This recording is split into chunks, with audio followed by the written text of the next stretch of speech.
garis permainan yang lebih tinggi, khususnya di area pressing depan. Usai timnas Indonesia kalah 0-4 dari Jepang, Bung Tower minta Shin Tae-yong mundur. STY kalau masih malu mundur. Wow, luar biasa finishing dari sudut yang hampir mustahil tadi. Tidak ada pressing yang hadir terhadap upaya penguasaan dari sang pemain. Dan kita saksikan benar-benar nyaman. Dan itu adalah gol keduanya bagi timnas Jepang sepanjang 14 penampilan. Saya tahu euforia masyarakat sangat luar biasa, tetapi kembali. Erick Thohir meminta maaf usai kekalahan memalukan timnas Indonesia dari Jepang dan menyatakan akan mengundurkan diri sebagai Presiden PSSI jika timnas Indonesia kalah dari Jepang. Maksimal, tapi kembali tentu ini bukan beban dari pemain atau pelatih, tentu ini beban dari saya. Indonesia saya bertanggung naik jawab. ke peringkat 2. I'm happy, but not happy with the result of course. Ja, teleurgesteld, maar ik veel plannen voor vanavond en het is helaas niet wat we wilden natuurlijk. Ik denk dat ik daarna wel trots op terug kan kijken. Aan het begin was het heel mooi, alleen we scoorden niet en toen scoorden zij. En dan is het misschien het verschil tussen Japan en ons. Wij scoren niet op onze kansen en hun wel. Vorige week rond deze tijd was ik genaturaliseerd en toen was het even afwachten op FIFA of ik mee mocht spelen en dat mocht heel snel dus ja.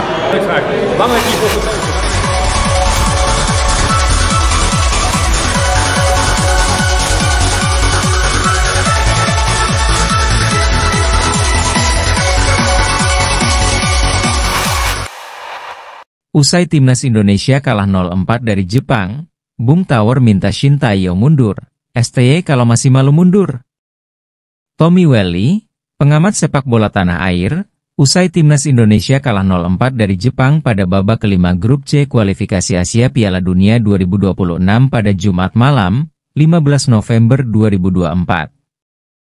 Bung Tower, sapaan akrab Tommy Willy, melalui akun Instagramnya menuntut Shin Tae-yong mengundurkan diri sebagai pelatih timnas Indonesia.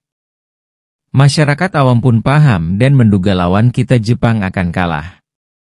Tapi setelah usaha ekstra dan kemeriahan, kita sudah sampai di level Asia dan kalah 0-4 sungguh menyebalkan, tulis Bung Tower di akun Instagram Bung Tower 8. Adakah yang mau bertanggung jawab atas kegagalan ini? Tentu saja bukan orang yang suka kit. STY, kalau masih malu silakan mundur selangkah, dilanjut Bung Tower. Pria berkacamata itu geram dengan taktik ala hal tebus yang dilakukan Shin Tae-yong. Padahal, dengan semakin banyaknya pemain silsilahnya, seharusnya timnas Indonesia berani memberikan tekanan kepada lawannya. Itu terlalu mahal, membuang-buang waktu, dan strategi parkir bus bergaya STY yang monoton sulit dilakukan, sementara masuknya pemain naturalisasi terus berlanjut. Stiot, tegas Bung Tower. Meski begitu, peluang timnas Indonesia lolos ke Piala Dunia 2026 tetap ada. 3 dari 5 sisa pertandingan timnas Indonesia akan dimainkan di kandang sendiri. Hingga babak kelima grup C, timnas Indonesia memang berada di posisi terbawah dengan 3 poin. Namun timnas Indonesia hanya tertinggal 3 poin dari tim peringkat kedua Australia yang juga menjadi batas akhir tim otomatis melaju ke Piala Dunia 2026. PSSI sendiri mengincar timnas Indonesia finish di posisi keempat grup C. Jika finish ketiga atau keempat, timnas Indonesia akan terus berjuang di babak keempat kualifikasi Asia Piala Dunia 2026. Erick Thohir meminta maaf usai kekalahan memalukan timnas Indonesia dari Jepang dan menyatakan akan mengundurkan diri sebagai Presiden PSSI jika timnas Indonesia kalah dari Jepang. Begitulah reaksi Erick Thohir usai timnas Indonesia kalah dari Jepang di kandang sendiri. Timnas Indonesia menelan kekalahan telak dari Jepang pada laga kualifikasi Piala Dunia 2026 Asia. Tim asuhan Shin Tae-yong kalah 0-4 pada laga yang digelar di Stadion Utama Gelora Bung Karno, SUGBK, Jumat, 15 November 2024. Jepang tampil mendominasi sejak awal, meski awalnya terlihat sulit menembus pertahanan timnas Indonesia. Tim asuhan Hajime Shouho membuka keunggulan pada menit ke-35 lewat gol bunuh diri Justin Hubner. 5 menit berselang, tepatnya pada menit ke-40, gawang Martin Paes kembali kebobolan lewat gol Minamino Takumi. Gol tersebut tercipta saat timnas Indonesia bermain dengan 10 orang saat Kevin Dix menjalani tes menyusul cedera. Tak lama kemudian, Kevin Dix keluar dan digantikan oleh Sandy Walsh. Indonesia tertinggal 0-2 di babak pertama. Lalu pada menit ke-49 babak kedua, gol Morita Hidemasa kembali membuat timnas Indonesia kebobolan untuk ketiga kalinya. Pada menit ke-69, Yukinari Sugawara mencetak gol keempat timnas Jepang. Hasil itu sekaligus menjadi kekalahan kedua Garuda di grup C. Saat ini, tim Indonesia menempati peringkat terbawah grup C dengan 3 poin. Jepang memimpin daftar dengan 13 poin, Australia 6 poin, Arab Saudi 6 poin, Cina 6 poin, dan Bahrain 5 poin. Situasi tim Indonesia semakin sulit dengan sisa 5 pertandingan. Usai pertandingan, Presiden PSSI Erick Thohir mendatangi ruang ganti pemain.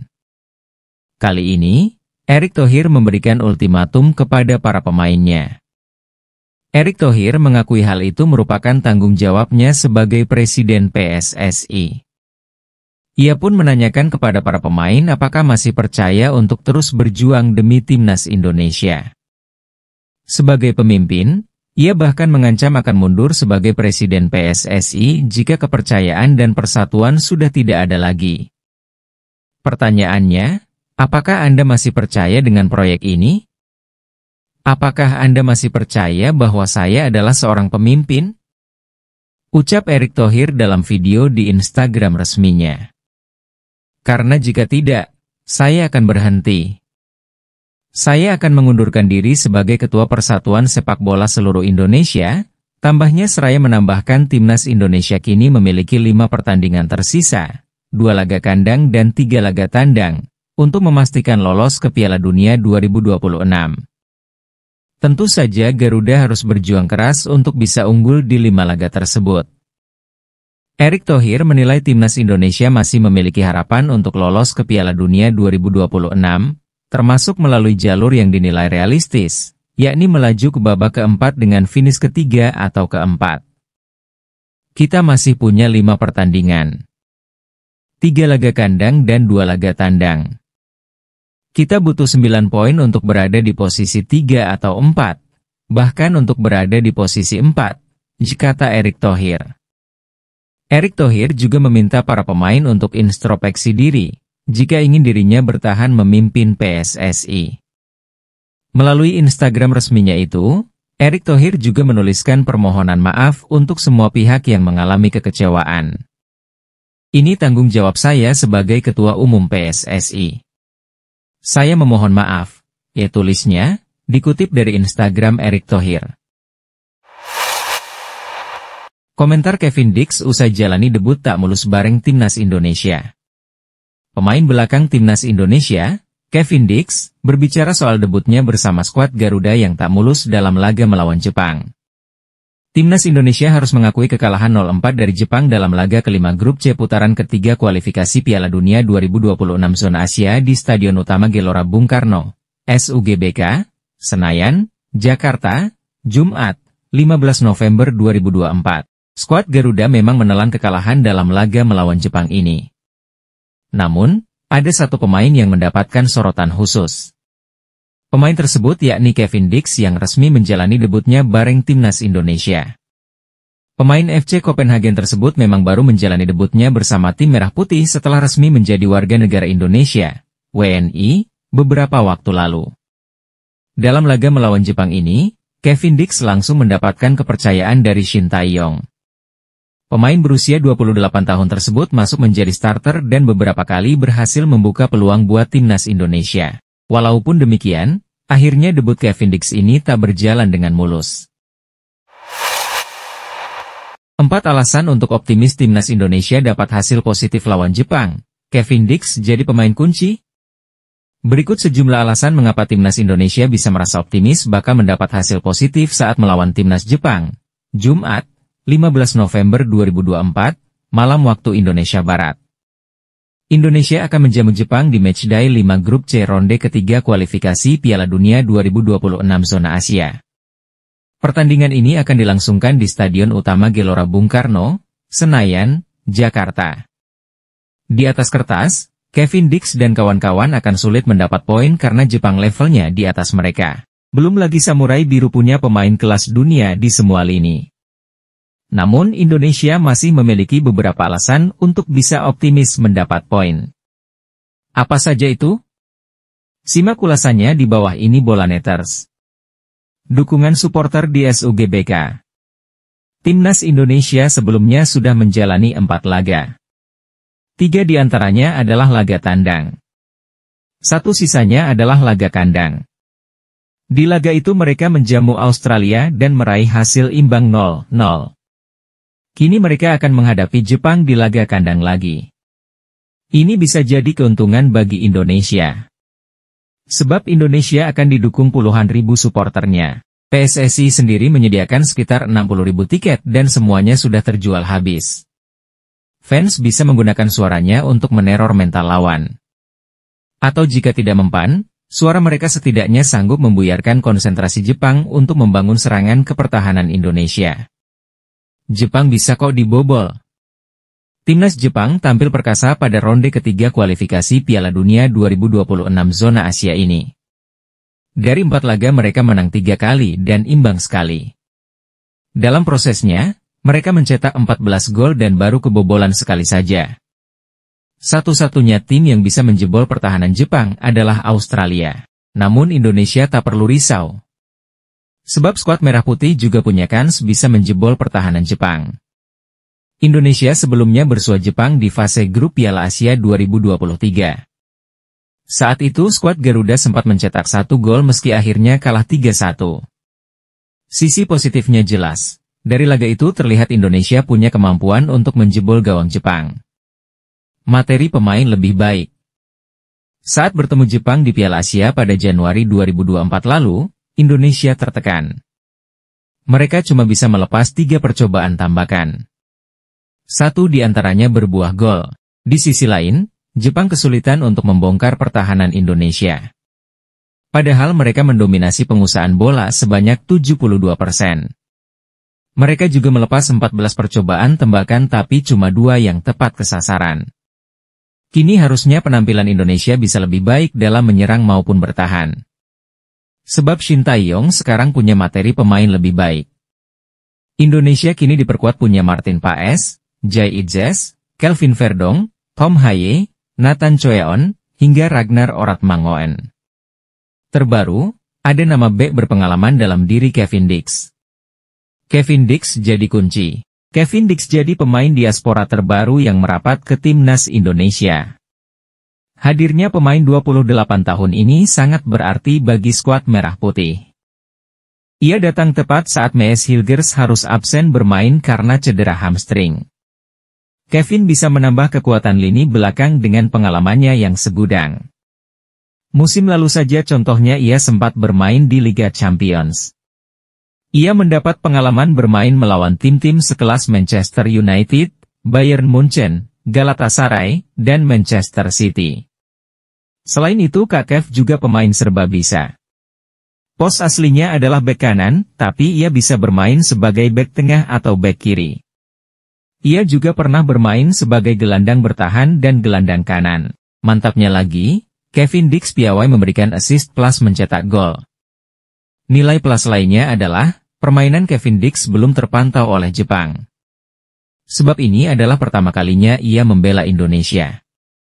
Ia bisa jadi kejutan yang tak menyenangkan bagi Samurai Biru. Australia Arab Saudi imbang, Bahrain kalah, tanda-tanda alam timnas Indonesia naik ke peringkat 2. Alam seperti menyetujui bahwa saat ini adalah momennya bagi timnas Indonesia untuk naik ke peringkat 2 grup C putaran ketiga kualifikasi Piala Dunia 2026 zona Asia. Ada beberapa syarat yang harus dipenuhi untuk mewujudkan skenario skuad Garuda terbang dari peringkat 5 ke 2 pada matchday 5 grup C. Secara luar biasa, syarat-syarat dari luar timnas Indonesia yang diperlukan terpenuhi pada Kamis, 14 November 2024. Indonesia butuh Australia dan Arab Saudi bermain imbang di Melbourne. Kebutuhan itu terwujud di mana duel Australia versus Arab Saudi menghasilkan skor 0-0. Tidak banyak peluang tercipta dalam pertandingan ini. Australia cuma membuat 2 shot on target dari 13 tembakan sedangkan Arab Saudi malah hanya 1 tembakan tepat sasaran dari 3 percobaan. Arab Saudi sempat mencetak gol pada menit ke-94 lewat sepakan Sultan Al-Ghanam. Namun, wasit tidak mengesahkan gol tersebut lantaran ada pemain Arab Saudi yang terlebih dulu terperangkap offside yakni Ali Al-Bulai. Syarat berikutnya yang dibutuhkan timnas Indonesia adalah Bahrain tidak mengalahkan Cina dengan hasil imbang menjadi yang paling ideal bagi pasukan Shin Tae-yong.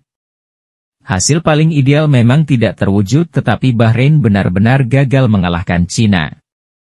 Tim tuan rumah bahkan dikalahkan Cina 0-1 di Riffa. Alam seperti tidak mengizinkan Bahrain menang karena tim tuan rumah sebetulnya sempat mencetak gol pada menit ke-87 lewat Ali Haram.